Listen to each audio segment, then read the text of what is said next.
Jetojmë në një botë të mbi populluar me yje në thonjza, të cilat janë ato qëllimet e vogla me atë shkëlqimin kalimtar që ndonjëherë na tërheqin vëmendjen kaq shumë sa që ne neglizhojmë emocionalisht, duke mos i kushtuar atë vëmendjen e duhur dashurisë së pakushtëzuar.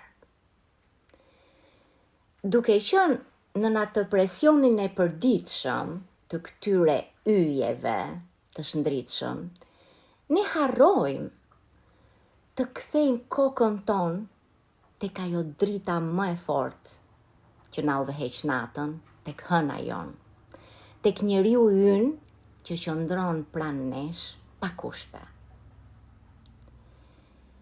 A i dini kush është tmerri më i madh i njeriut modern? Është të zgjohet një ditë dhe të kuptoj se duke numëruar ato grincat e shkëlqimit, ka humbur atë dritën e plot.